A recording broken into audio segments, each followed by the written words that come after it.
Hey guys, here's your Bible lesson for Tuesday, April 28th. We're in 2 Samuel chapter 18. We're going to do the whole chapter today, I hope. Um, and it starts with, so now it's the battle for Israel, David against Absalom. Um,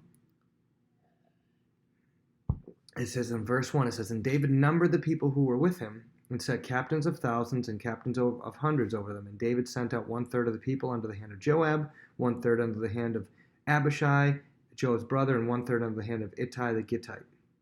So I want to point out one thing to you for later on. We're going to see that it ends up being a problem, David numbering the people and taking a census later on.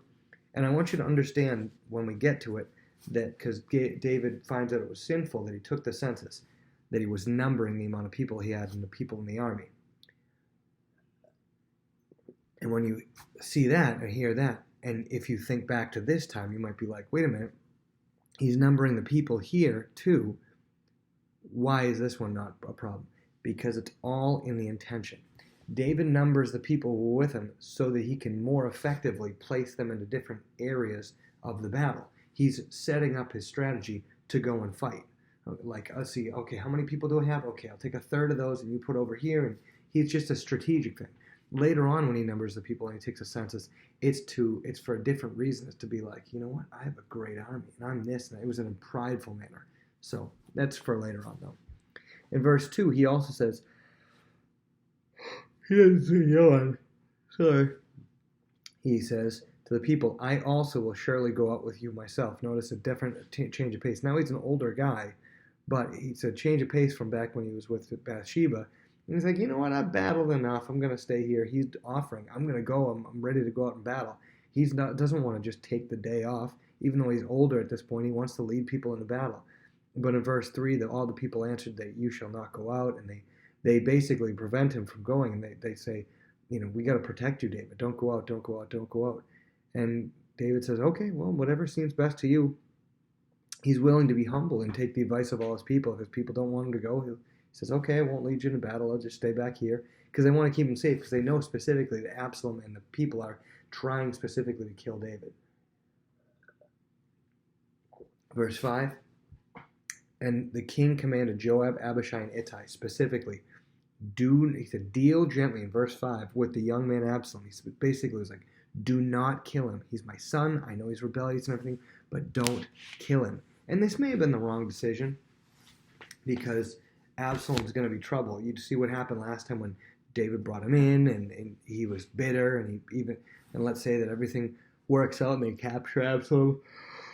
Who's to say he's not going to be bitter again? When David loves him so much, he's like, I just don't want anything to happen to him. Be kind to him. Deal gently with him.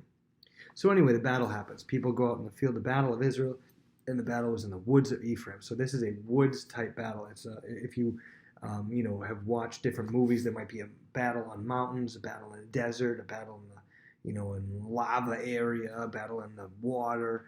This is a battle in the woods. It's a woods environment battle. And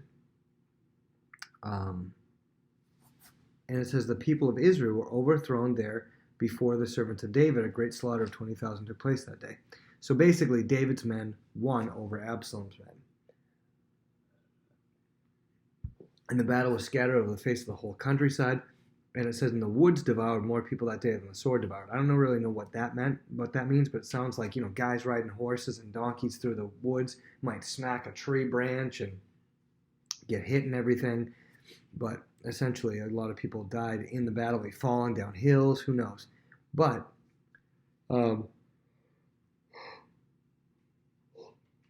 interestingly, Absalom is in this battle. Remember, Ahithophel said to him specifically, he did not want Absalom in the battle. He wanted him to stay back. But in Absalom's pride, he wanted to lead the army into battle and be in battle himself in his pride to be able to have the victory in battle. And he goes and he is riding on a mule, and the mule went under thick boughs of a great terebinth tree. So it's a tree with like low hanging branches. And what do we remember about Absalom? What do we remember? His long flowing locks. Okay? And as the mule is riding, probably pretty fast, it goes and it says his head gets caught in the tree. Now, I don't know if it was caught like his neck gets caught or like his head just, but it just says his head. But I would imagine it makes the most sense that it's his hair. Because obviously if your neck is caught, you can kind of pull yourself up. But if it's all his hair gets all wrapped and tangled in the tree and he's trying to pull himself out, he wouldn't be able to pull himself out. It'd be very difficult.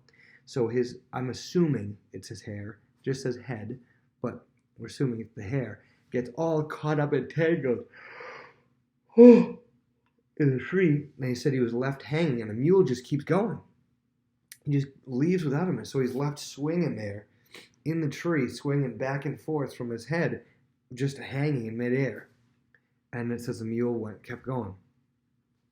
Pretty funny scenario. He's sitting there by himself. I don't know if he's a weapon or not. But then one of the servants, a certain man came under Joab's leadership. He sees him, and he ran and went to get Joab. And he said, I just saw Absalom hanging in a tree. It says that he was hanging by his hair up in a tree. And Joab says to him, you just saw him?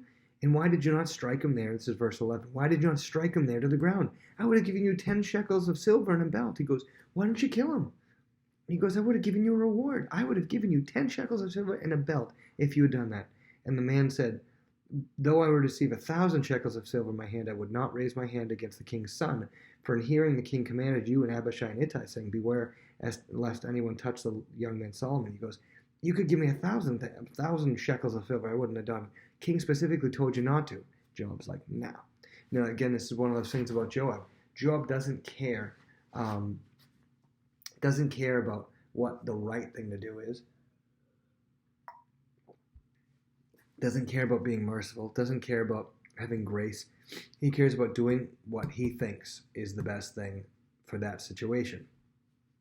And so he goes and he even says to the guy, I cannot linger with you. You know, the guy's trying to explain, you know, otherwise I would have dealt falsely with my own life, for there's nothing hidden from the king, and you yourself would have set yourself against me. He basically says to Joab, if I had done that, I would have been in trouble. The king would have been against me. You probably would have been fine with the king being against me as well. Now that Absalom is dead, he's explaining, and he's just like, I can't talk to you anymore. And he leaves to go talk to Absalom.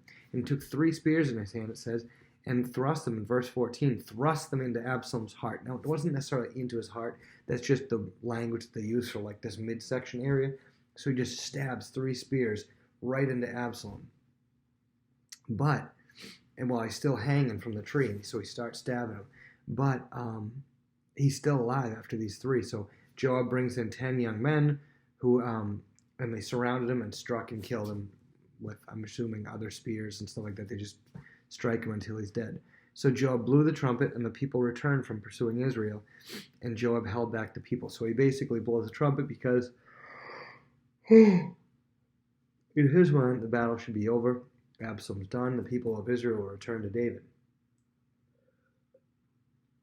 And the people took Absalom, cast him into a large pit in the woods, put a very large heap of stones over him. Everyone of Israel fled to their own tent, and everything like that.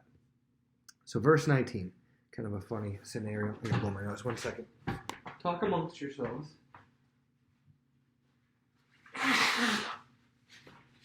It was just like class, right? I had to go blow my nose right in the middle of the Bible, as it happens all the time. I'm just trying to make you feel like you're in the middle of class, right? And so in order to feel like that, I need you guys to get up like 5 different times and go get tissues and stuff like that, right? So anyway, verse 19. And Ahimaaz, the son of Zadok, this is one of the spies from the last chapter. Remember, Ahimaaz and Jonathan were both spies. This is one of the spies, son of Zadok. Zadok was a prophet. And so he says to him, he says to Joab, he says, let me now run and take news to the king how the Lord has avenged him of his enemies. He specifically is like, I want to go tell the king that we won. And Joab says to him, you shall not take the news this day, for you shall take the news another day. But today you shall take no news, because the king's son is dead. And he turns to a Cushite and says, go tell the king what you've seen. So the Cushite bowed himself to Joab and ran.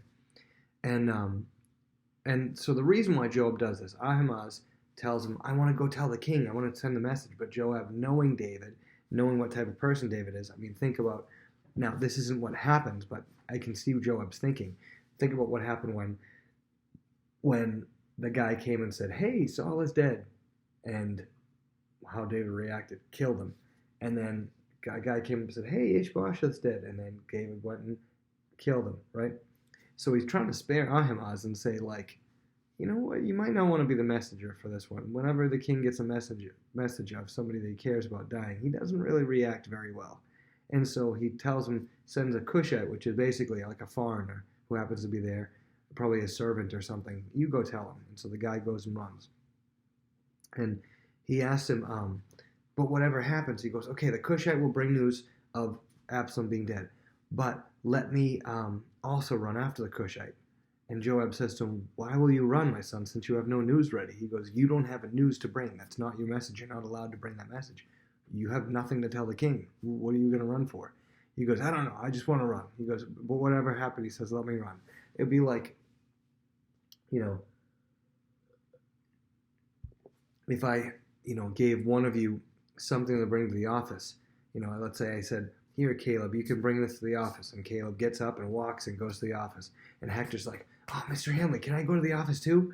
And I'm like, why? You have nothing to bring. I sent him bringing an envelope. What are you going to bring? I don't know. Just let me go. I just want to go and take a trip to the office. And be like, what's the point? Right? So he kind of does that. And he goes, just let me run. So he says, fine. He goes, all right, fine. Go, run. Go tell David. You have no news to tell him, but just go and run to David. And so Ahimaaz, though, ran by way of the plain and outran the Cushite, probably because he knows the area better, and he's probably pretty fast, as we see. He probably has a certain way of running, so he takes a certain route, and he's fast.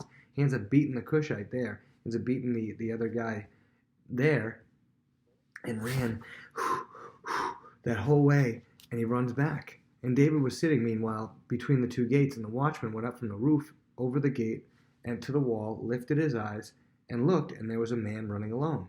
The watchman cried and told the king, hey, there's somebody coming. And the king said, if he's alone, there is news in his mouth. He said, oh, he's by himself. He must have news for me. And he came rapidly and drew near. So King David ran up and he was trying to look. And the watchman saw another man running. And the watchman called the gatekeeper, there is another man running alone. And the king said, well, he must also bring news. There must be two sets of news. And the watchman said, you know what? I think the running of the first, in verse 27, I think the running of the first is like the running of Ahimaaz, the son of Zadok. And so he's running, and there must be a way he runs. Maybe he's just booking like the flash. And King says, oh, well, he's a good man. He's like, I like him. He's a good kid. He must come with good news. And Ahimaaz called and said to the king, hey, all is well. He said, hey, king, everything's great. And he bowed his face to the earth before the king and said, blessed be the Lord your God who has delivered up the men who raised their hands against my lord the king. Basically says, hey, battle's going great. We won. And but all the king cares about, the first thing he says is the young man Absalom safe? He goes, is Absalom okay? And Ahimaaz says, well, when Joab sent the king's servant and me, your servant, I saw a great tumult, but I didn't know what it was about. So I don't know if this is really the truth. It may be that he just left before he found out whether Absalom was truly dead or not. That may be the case, or it may be that he's just trying to avoid, like, I didn't see what was going on. Who knows? I don't really know what's going on, but he basically comes and says, hey, everything's going great. And he's like, okay, well, what news do you have? It's like, I don't really have anything. I just wanted to run. And King says, okay, turn aside and stand here. And so he comes and he ran all that way and basically had nothing that the king wanted to hear. The Cushite came, though. Cushite says, there's good news, my lord the king, for the Lord has avenged you this day of all those who rose against me. And the king says, the Cushite now, is Absalom okay? Is he safe? And the Cushite answered, may the enemies of my lord the king and all who rise against you do harm be like that young man. Way to take the wrong tact with a certain message, because he's like, hey, you know what? I hope anybody else who comes against you ends up like Absalom, right? And David's like, oh no. And it says the king was deeply moved. Now, again, he doesn't kill anybody this time, which is good, because the Cushite didn't say, I killed him.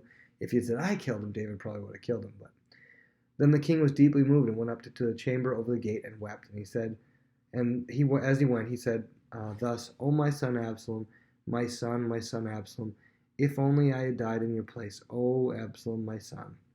And so he's just really sad. He's really upset about Absalom, and he is just in deep mourning for him. And so He won the battle, but he's really upset. Joab's actions this chapter, obviously we look at them initially in a bad way because they were against the king's orders, which definitely means that it's a bad decision. But it's one of those things where it might have been the correct decision, and David might not have been thinking correctly, meaning it might have been the best decision for Israel because he could have caused a lot of problems. His rebellion, and he would have had bitterness. He might have rose up against David again. So it was the logical, correct decision to make in a vacuum. However, it wasn't really the right decision to make because in doing so, you're going against your king. You're going against your authority. Let me tell you, it's 15 minutes, and we're not doing too bad for time. Let me go into this a little bit. So, let's talk about being under authority. There are going to be times that you're under authorities, right? Like, for instance, in the classroom, you are under my authority. What that means is that you have to listen to me and obey me as long as what I'm saying doesn't contradict any authorities who are in a higher position in your life. Like, for instance, if there's a time that I'm telling you to do something and Mr. Hamlin tells you to not to do it, obviously he's more in charge than me, so he could overrule me. More importantly, if I tell you to do something and your parents say, no, don't do that, your parents are more in charge of you than I am. If there's ever a time that there's a disconnect between your parents saying, I want you to do this, and I say don't, or your parents don't want you to do it, and I say do it, that you listen to your parents because your parents are in charge of you. Your parents are in charge of your whole life. I'm just in charge of a small section of it, and only because your parents have given me permission to be in charge of you for a small section of it during a small section of the day. Okay? So, but that being said, I am in charge of you and in charge of different things, and you're under my authority. All you have to worry about in that moment when you're under authority is listening to that authority. When you are under a certain leader, your only responsibility is to do those things to the best of your ability and make sure you're doing what's right. And obviously, again, as I'm talking about, within reason. If I tell you to do something against what the Bible says, don't do it. If I do tell you to do something against what your parents say, don't do it. Other than that, you got to do what's right. And so if I say, I want you to take out your science books right now. I take out your history books, and you guys take out your history books, and I say, take scissors and just cut them in half. And you go, but Mr. Hanley, we're not supposed to do that to the history books or to the science books, whatever I said. And I say, no, I want you to do it right now. And if you sit there and go, no, we're not supposed to do this with science books or science history books, say history books or whatever, we're not supposed to do this. Here's the thing. Who's going to get in trouble? That's what you got to think about. Who's going to get in trouble? Let's say you're not supposed to cut up your history book, and I tell you to do it, and you do it. You know who's going to get in trouble? Me. Because I'm the one who told you, and I'm the one who's in charge, right? If you just went and cut up your history book without me telling you, now you're in trouble because that was your decision. But if I'm in front of the classroom, I tell everybody, cut up your history books with scissors and stuff like that, and you guys say, are you sure, Mr. Hamlin? I say, yep, do it. And you guys go, okay. And you cut them all up. You're not going to be in trouble because if somebody came and said, why would you do that? You say, I'm just listening to what my teacher's telling me to do. And he said to do that. So, and it's not against the Bible. It's not against my parent. I'm just listening to my teacher. I'm the one that's going to be in trouble for that. Now, that might get a little aggravating in the position that you're in because you think, I want to be able to make decisions on my own. But it should also be really freeing because here's the thing. What things you're not in charge of, that also means you don't have that responsibility, right? You don't have that responsibility. You just have to be like, all right, what do you want to do in this situation? If we're on a field trip, let's say, if we're on a field trip and something's going wrong in the field trip and things aren't working out, you don't have to worry about it. You just sit back and relax. There might be times on a field trip where I'm sitting there where maybe the bus isn't showing up, or the cars won't start, or the tour guide forgot to come in that day, or we don't have enough. I didn't collect enough money or the amount of money that they say it's going to cost for the field trip is more than what I thought it was, and I don't have enough money, or whatever scenario you could picture. When those things come up, you know who has to take care of them? I do. You guys don't have to worry about it. Let's say I had thought it was going to cost $150 for the field trip, and so I brought $150, but I get there and they say, no, it's $200. You don't have to sit there and be like, Mr. Hanley, I'll take care of it. Let me see how much money I have in my wallet. No, that's not your responsibility. You just have to sit there and do what you're supposed to do, which is behave and be quiet. And, you guys might chat a little bit quietly and just kind of have fun waiting for the situation to be resolved. Meanwhile, I'm sitting there figuring out, what am I going to do? What am I going to do? Because when you're in charge, you are in charge of things. You have responsibility. When you're not, all you have to do is go, hey, I'm just listening to what I'm told. I'm just doing what I'm told. And it's kind of a freeing thing, because if stuff goes wrong, you go, oh, not on my head. That's on him. And I realized that in ministry, because early on in ministry, I'd be ministering under people in a certain leadership, a certain leader or whatever, and I would be sometimes I'd make decisions that I wasn't really thrilled with. I'd be like, oh, I don't really like that decision, or I don't really like that decision. And I remember one time someone told me, what do you have to worry about? All you got to worry about is just doing, glorifying God in your service, and then doing what that person is telling you to do. And if it's not what God wants them to do, you don't have to worry about it. It's on them. God's going to judge them for it. And I was like, oh, wow, that's really freeing. God's not going to judge me for it, because I'm doing what God asked me to do, and submitting to my authorities, as long as they aren't telling me to do something against the Bible. I'm just, okay, you want me to clean that instead of, okay, you want me to, sweep there or something? Okay, I'll do it.